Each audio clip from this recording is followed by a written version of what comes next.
its rise is proof that we are climbing a wall of worry and that Bitcoin will remain a risk on and re-engage. 금은 산타랠리를 하고 있습니다. 금 가격이 지금 온스당 4,500달러를 돌파했고 우리나라에서는 지금 한 돈에 거의 80만 원 정도 육박하고 있습니다. 은 가격도 엄청 많이 올랐죠. 산타랠리를 하고 있는데 왜 디지털 골드라는 비트코인은 왜 이 모양이야? 여기에 대한 제 이야기를 말씀드리려고 했는데 오늘은 플랜 B 이야기로 금, 은은 올라가는데 왜 비트코인은 이렇게 맥을 못 추냐? 이 이야기를 좀 해보려고 합니다. 자, 금은 가격을 한번 먼저 볼까요? 자, 금 가격은 지금 그람당 21만 4천 원입니다. 그리고 은은 4,048원입니다. 자, 금값도 올랐고 은값도 많이 올랐습니다. 제가 회사 생활 시작할 초반기에 그땐 돌잔치에 동료들을 초대를 많이 했습니다. 동료, 친구, 친지를. 근데 그때 돌반지를 사가는데 한 돈 3.75g에 5만 원 정도 했거든요. 근데 지금은 3.75g이 80만 원 정도 하니까 도대체 몇 배가 오른 겁니까? 엄청나게 많이 올랐습니다. 근데 사실은 금이 오른 게 아니라 돈의 가치가 그만큼 떨어진 거죠. 닉슨이 금태환 중지를 선언한 이후에 유동성이 풀리면 풀리는 대로 그 유동성을 흡수해서 가치 저장 수단 역할을 하는 금이 올랐고 지지부진하는 은도 최근에 따라 오르기 시작해서 은값이 많이 올랐다. 다 알고 계시는 내용입니다. 자, 그런데 이 플랜 B라는 아주 유명한 분석가가 있습니다. 비트코인에 대한 아주 유명한 분석가가 있는데 이 플랜 B가 누구냐면 플랜 B 100 트릴리언 USD라는 닉네임을 아이디를 쓰고 있는 네덜란드의 기관 투자자입니다. 이 사람이 비트코인의 스톡 투 플로우 이론을 만들어서 2020년에 플랜 B가 스톡 투 플로우 이론을 만들어서 지금 많은 사람들이 스톡 투 플로우 차트를 보면서 비트코인 가격을 전망하고 있는데 비트코인의 스톡 투 플로우 차트를 개발한 게 플랜 B입니다. 플랜 B가 여러 논란도 있습니다만 상당한 영향력도 있습니다. 그래서 플랜 B가 만들어낸 스톡 투 플로우 차트에 따르면 2028년까지 42만 달러로 상승을 할 것이다 라고 예상을 했습니다. 그 스톡 투 플로우 이론에 따르면 올해 말까지의 가격이 36만 달러가 돼야 된다 이런 분석도 있는데 이거는 지금 맞지가 않죠. 그래서 플랜 B가 만든 스톡 투 플로우 이론이 좀 현실과 좀 동떨어진 그런 전망을 내놓는다 이런 지금 이야기도 있습니다만 일시적으로는 그럴 수 있지만 또 장기적으로 봤을 때 플랜 B의 이런 차트 스톡 투 플로우 차트가 맞아 떨어질 수도 있다. 좀 더 지켜봐야 된다는 의견도 있습니다. 근데 이 플랜 B가 어쨌든 비트코인 세계에서는 상당한 영향력을 갖고 있는 기관인데 플랜 B가 27일 오후 7시 2분 현지 시각으로 X에 이런 걸 올렸습니다. 자, 비트코인이 S&P 500, SPX가 S&P 500이죠. S&P 500이라든지 금, XAU는 금을 1트라이온스의 금을 표시하는 국제 표준 통화 코드입니다. 그래서 XAU하고 SPX와 비교해 봤을 때 금 가격이 평균에서 굉장히 멀어져 있다. 특히 금하고 상당히 지금 이탈해 있습니다. 그래서 금은 1트라이온스에 지금 4,500달러를 넘어서고 있는데 이렇게 동떨어져 있는 경우가 이전에도 있었다. 비트코인 가격이 1,000달러 이하일 때 있었는데 이때 어떻게 됐느냐? 비트코인이 금 가격하고 이렇게 금은 오르는데 비트코인은 오르지 않고 동떨어지는 현상이 나타날 때 비트코인 가격이 곧장 10배가 오르는 그런 결과가 나타났다. 과거 데이터에 따르면. 그래서 플랜 B가 비트코인 가격이 지금은 금은 오르고 비트코인은 오히려 떨어져 갖고 금과 동조화가 완전히 깨져 있는 그런 상황인데 이런 현상이 극심해지고 난 다음에 비트코인은 그 갭을 메우기 위해서 폭등을 했다라는 게 플랜 B의 데이터 분석의 결과입니다. 그래서 플랜 B는 이런 전망을 내놓으면서 10배가 오를 수 있다. 하지만 만약에 이런 상관관계, 코릴레이션이 이번에 깨진다면 비트코인하고 금하고 상관관계에 대해서 우리가 원점에서 다시 생각해야 된다는 그런 글을 올렸습니다.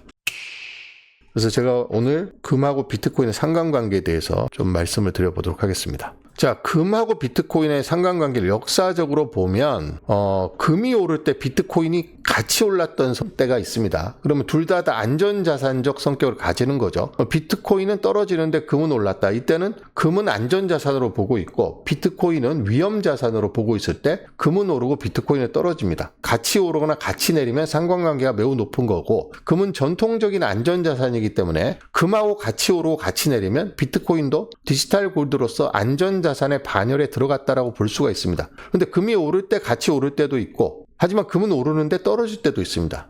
그래서 금하고 비트코인은 상관관계가 왔다 갔다 합니다, 지금. 그래서 여전히 금은 전통적인 안전자산인 반면 비트코인은 안전자산인 측면과 투기적 자산의 측면을 모두 다 갖고 있기 때문에 어떨 때는 상관관계가 높고 어떨 때는 상관관계가 역을 보여주기도 합니다. 근데 지금은 이제 역의 상관관계를 보여주고 있는 그런 상황인 거죠. 이것을 차트로 한번 보면 자, 이게 이제 비트코인하고 금의 가격입니다. 자, 위에 주황색이 금의 가격이고요. 흰색이 비트코인의 가격입니다. 여기 보시면 이때는 뭐 비트코인 가격이 별로 의미가 없었습니다만 이 금 가격이 비트코인 가격이 이렇게 올랐는데 이때 보시면 금 가격이 오르고 난 다음에 2020년에 비트코인이 같이 올랐습니다. 6개월 정도의 시차를 두고 비트코인이 크게 2번 올랐죠. 그리고 떨어졌고 다시 금이 오르니까 비트코인이 따라 올리기 시작했고 금이 오르면서 비트코인이 또 올랐고 금이 오르면서 비트코인이 올라야 되는데 오르다가 지금 떨어져 버렸습니다. 그래서 지금 현재는 금하고 비트코인의 상관관계가 깨져 있는 상황인데 역사적 데이터로 보면 금이 오르고 비트코인이 따라 오르는 그런 패턴이 몇 차례 반복되어 왔기 때문에 플랜 B의 이야기는 이런 패턴이 반복된다면 이 갭을 메꾸기 위해서 비트코인이 급등 10배를 급등할 것이고 만약에 금은 오르는데 비트코인이 못 오르면 이제 금과 비트코인의 상관관계를 분석하는 게 의미가 없는 거죠. 뭐 완전히 새로운 툴로 분석을 해야 되는 겁니다. 지금 밑에 있는 이 파란색 그래프가 1에서 마이너스 1까지 왔다 갔다 하는데 1은 상관관계가 100%란 이야기입니다. 오를 때 같이 오르고 떨어질 때 같이 떨어지면 상관관계가 1입니다. 그런데 금이 오르고 비트코인은 떨어지고 비트코인 오르고 금이 떨어지는 이런 역의 상관관계가 극에 달하면 마이너스 1이 됩니다. 지금 보면 비트코인과 금의 코릴레이션은 1과 마이너스 1 사이를 2010년부터 쭉 반복해 왔다는 걸 볼 수 있습니다. 그러니까 이 상관관계가 높다고 해서 이게 쭉 이어지지도 않고 상관관계가 높으면 이내 떨어져서 역의 상관관계를 나타내다가 또 다시 상관관계가 오르고 이런 패턴이 되풀이되어 왔습니다. 지금은 보면 거의 마이너스 1에 가까운 상관관계를 보이고 있습니다. 지금은 0.61입니다. 금하고 비트코인의 상관관계가. 그러니까 마이너스 1이 완전한 역의 상관관계인데 금의 지금 상관관계가 비트코인과의 상관관계가 마이너스 0.61이라는 이야기는 이제 곧 비트코인이 마이너스 1 근처까지 갔으니까 지금 다시 비트코인이 반등하면서 상관관계를 회복할 것이다. 이런 전망을 하는 사람들이 많이 있죠. 여기에서 캐시우드의 내년도 금과 비트코인 가격에 대한 전망을 한번 들어보시겠습니다. Yes, so Bitcoin is behaving more like a risk-on asset. It has played the risk-off role at different times during the European sovereign debt crisis, during our regional bank crisis. But right now, it's risk-on. It is climbing another wall of worry, and that is the 4-year cycle. We think the 4-year cycle is going to be disrupted, and what I mean by that is Bitcoin regularly dropped 75 to 90% in its early days. The volatility is going down. It's down about 30 some odd percent. And I think there's a fear of the 4-year cycle. We think that the move by institutions into this new asset class is going to prevent much more of a decline. We may have seen the low a couple of weeks ago. Now, gold is more of a risk-off asset, and that its rise, we think, is proof that we are climbing a wall of worry. Investors are using gold as a hedge against geopolitical risk. And yet, if you look at what happened from the early 80s to the late 90s, gold went down as we were in the golden age for innovation, ending with the internet. We think the same could happen now, and that Bitcoin will remain a risk on and re-engage, and this fear of AI hype I think it's good. As an investor, I'm 캐시우드가 최근에 폭스뉴스 모닝 위드 마리아와의 인터뷰에서 한 인터뷰 내용을 보셨습니다. 자, 금은 지금 안전자산, 위험 회피 자산으로 인식하고 있고 비트코인은 위험 자산으로 인식하고 있기 때문에 금은 오르고 비트코인은 떨어졌다. 그런데 금이 반드시 위험 자산으로만 사람들이 생각하는 건 아닙니다. 금을 때로는 안전 자산으로 생각하고 때로는 위험 자산으로 생각합니다. 그래서 비트코인은 지금까지는 두 가지 속성, 안전 자산과 투기적 자산의 속성을 다 갖고 있는데 투기적 자산으로의 속성이 도드라질 때는 금하고 상관관계가 역을 이룹니다. 그런데 안전자산으로 속성이 도드라질 때는 금하고 상관관계가 양을 이루죠. 그래서 지금은 역의 상관관계를 이루고 있는 게 굉장히 심화되어 있고 이게 곧 바뀌어서 금하고의 상관관계를 회복할 것이다. 이게 플랜 B의 예측 그리고 캐시우드의 예측입니다.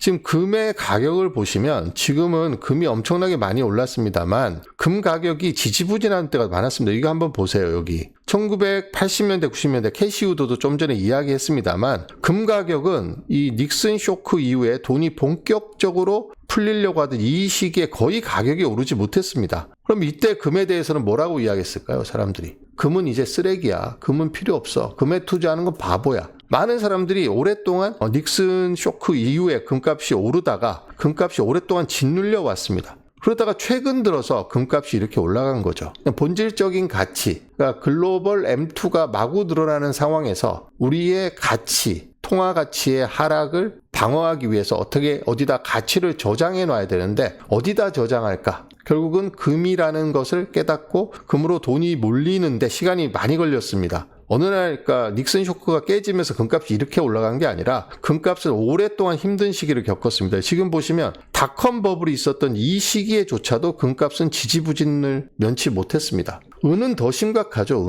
은은 더 심각합니다. 역사적으로 금과 은은 5,000년 인류 역사에서 가장 대표되는 화폐, 돈이었습니다. 금하고 은은 청나라가 이제 전 세계에 있는 은을 다 끌어모았었죠. 금하고 은의 교환 비율은 5,000년 평균 16대 1이었습니다. 매장량도 금이 은보다 16분의 1밖에 안 됐기 때문에 그 가격이 적정하다고 생각을 했습니다. 최근에 은값이 많이 올랐기 때문에 지금 금하고 은의 가격 비율이 많이 좁혀졌을 것이다 라고 생각하실 수도 있지만 오늘 제가 아침에 계산해 보니까 금은의 가격 비율이 55배입니다. 역사적인 전통적인 지난 5,000년간의 금은의 합리적 교환 비율은 1대 16이었는데 지금은 아직까지 1대 55입니다. 그래서 은이 지금 이제 막 가격 상승을 시작했지만 은이 전통적인 역사적인 그 16대 1의 비율을 찾으려면 지금 3배, 4배가 금 가격은 가만히 있는 상태에서 은 가격만 3, 4배가 올라야지 전통적인 교환 비율인 1대 16으로 회귀를 할 수가 있습니다. 제가 오늘은 이 화폐전쟁이라는 이 책 이야기를 좀 드려보도록 하겠습니다. 이 화폐전쟁이라는 책이 제가 과거에 읽었던 책인데 최근에 다시 꺼내서 좀 살펴보고 있습니다. 이 책이 2008년 3권까지 나왔죠. 읽어보신 분들도 꽤 있으실 텐데요. 1권의 초판이 2008년 7월에 나왔습니다. 이게 1권이고 3권까지 나와 있습니다. 제가 1, 2, 3권을 다 사서 읽어봤는데 이 화폐전쟁이라는 책에서 닉슨 쇼크 이야기를 하면서 앞으로 달러화가 몰락할 것이고 금과 은이 폭등할 것이다. 특히 은값이 이 숭홍빙이라는 이 중국 사람이 이 책을 쓸 당시 금은의 교환 비율이 70대 1이었습니다. 역사적인 16대 1에 비해서 은값이 너무 떨어져 있기 때문에 은이 폭등할 것이고 가장 좋은 투자 수단이 은이라고 숭홍빙이 이 화폐전쟁이라는 책에서 지금으로부터 15년, 16년 전에 이미 예언을 했습니다. 근데 숭홍빙의 예언이 현실에 나타나기 시작한 건 최근입니다. 은 가격이 오르기 시작한 최근인 거고 지금도 여전히 은과 금의 교환 비율은 1대 55입니다.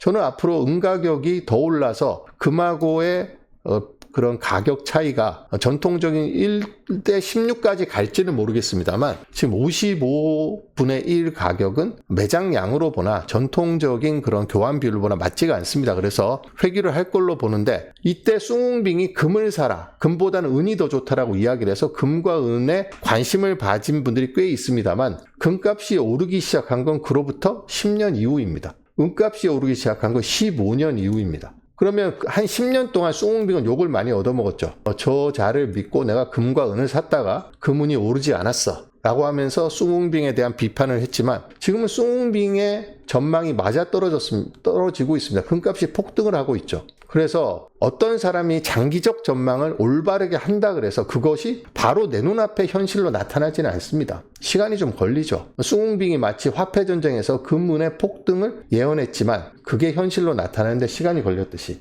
이 숭웅빙의 책을 제가 다시 보면서 놀라운 걸 발견했는데 2024년에 새로운 국제 단일 통화가 등장할 것이다. 이런 전망을 내놨더라고요. 숭웅빙이. 이 책은 비트코인이 세상에 알려지기 전에 써졌습니다. 1권이. 비트코인이 2009년 1월 3일 날 제네시스 블록이 처음 만들어졌고 백서가 그 전에 10월 31일 날 나왔습니다. 2008년에. 근데 숭웅빙의 이 화폐 전쟁은 2008년 7월인가 초판이 발행됐기 때문에 숭웅빙은 비트코인이란 존재를 전혀 모른 채 이 책을 썼을 겁니다. 그리고 비트코인이란 단어는 한 번도 나오질 않습니다. 그런데 숭웅빙은 2024년쯤 되면 세계 단일 통화가 나올 것이고 금과 같은 어떤 통화 체제가 구축이 될 것이다. 이런 전망을 내놨습니다. 저는 뭐 숭웅빙의 이 그런 비트코인의 등장을 예언했다 이런 말씀을 드리는 게 아니고 이 닉슨이 금본위제를 깨트리면서 닉슨 쇼크 이후에 지금 세계 경제를 지탱할 수 없는 그런 수준으로 지금 계속 치달리고 있다는 거죠. 달러 기축 통화 시스템은 더 이상 버틸 수가 없다. 그러면 뭔가 새로운 통화 체제의 전환이 일어나야 된다. 그래서 지금 금값이 오르고 은값이 오르고 있는 겁니다. 그 다음은 무엇일까요? 그러면 금과 은이 계속해서 올라서 미국 달러를 금이 대체하는 그런 새로운 금본위제로 돌아갈까요? 아니면 디지털 시대, AI 시대,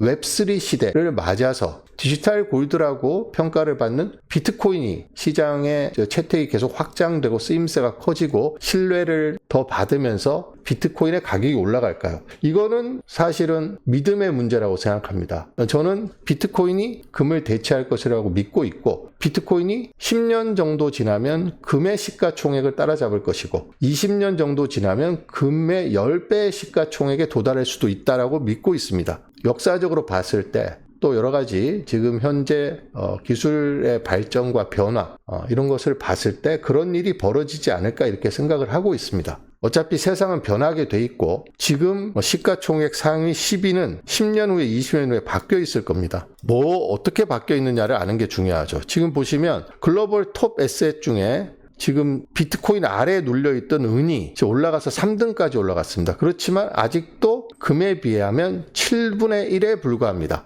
이것은 전체 채굴량을 다 합쳐놓은 것이기 때문에 은이 금보다 16배가 더 많다 치면 시가총액은 같아야 되는데 지금 은의 가격은 금에 훨씬 못 미치고 있습니다. 비트코인은 이 밑에 있죠. 그래서 비트코인이 디지털 골드로서 가치를 인정받고 채택이 확대돼서 언젠가는 이 자리에 오를 것이고 그러면 지금보다 거의 18배 오르는 겁니다. 그리고 금을 훨씬 능가하는 미래 세대 AI 시대의 기축통화 가치 저장 수단으로 자리 잡지 않을까 이렇게 예상을 하고 있습니다. 그래서 금은이 지금 오르고 있는데 왜 비트코인은 떨어지고 있느냐? 단기적으로 금은과 비트코인은 어떻게 갈지 알 수가 없습니다. 지금 보시면 여기에 무슨 패턴이 정확하게 있습니까? 때로는 상관관계가 아주 높았다가 때로는 역의 상관관계를 이루기도 하고 이게 왔다 갔다 하면서 지금까지 왔습니다. 이 보면 인터벌이 길 때도 있고 짧을 때도 있습니다. 그리고 상관관계가 올라가는데 1까지 못 가고 떨어질 때도 있습니다. 그렇지만 지금은 상관관계가 많이 내려와 있기 때문에 지금 금에 투자하는 것보다는 금이 더 오를 것이다. 금에 더 투자하는 것보다는 비트코인에 투자를 하는 게 더 합리적인 선택이 되지 않을까 저는 그렇게 생각을 하고 있습니다. 지금 최근에 비트코인 가격이 내린 이유 중에 하나가 비트코인을 텍스 로스 하베스팅이라는 개념이 있습니다. 그러니까 기관, 고래만 판 게 아니라 개인도 비트코인을 많이 팔았는데 비트코인이 절세 수단으로 급부상했다는 거죠. 비트코인을 팔아서 손실을 확정 지으면 이를테면 올해 S&P 500에 투자해서 제가 돈을 많이 벌었습니다. 1억을 투자해서 3천만 원을 벌었다 쳐요. 그럼 30% 올랐으니까 30%에 대해서 세금을 내야 되는데 비트코인에 투자를 해서 손실난 상태에서 매도를 해버리면 손실이 확정돼 버립니다. 그러면 제가 주식에서 번 돈 3천만 원의 이익을 비트코인에서 3천만 원을 잃어버리면 서로 상쇄가 된다는 거죠. 그럼 세금을 안 내도 되고 그럼 내년 초에 다시 비트코인을 사면 됩니다. 이런 식의 전략을 취하는 사람들이 많기 때문에 개인들도 텍스로스 하베스팅이라 그래서 절세 수단으로서 비트코인을 많이 팔았기 때문에 내년 초에는 비트코인 가격이 다시 오를 수 있다라는 근거로 쓰이기도 합니다. 그리고 새해에는 비트코인 포트폴리오도 전체 투자 포트폴리오도 다시 리셋하기 때문에 이때 비트코인이 기관 투자자들에게 많이 편입이 될 것이고 그리고 절세 수단으로서 일시적으로 팔았던 개인들도 사고 오지의 매도세도 지금 진정 국면에 접어들었으니 그리고 디지털 골드라는 비트코인의 내러티브는 여전히 강력하고 금과의 역사적인 상관관계를 봐도 이제 양의 상관관계로 올라갈 때가 됐고 이런저런 근거들을 다 합쳐보면 비트코인을 여러분들이 갖고 있는 돈을 다 모아서 비트코인을 몰빵하라는 말씀을 드리는 게 아니고 너무 불안해하지 마시라 라는 차원에서 말씀을 드렸습니다. 자, 오늘은 금, 은은 오르는데 비트코인은 왜 오르지 않냐라는 제목으로 최근의 뉴스와 비트코인의 가격 전망에 대해서 여러분과 함께 이야기를 해봤습니다.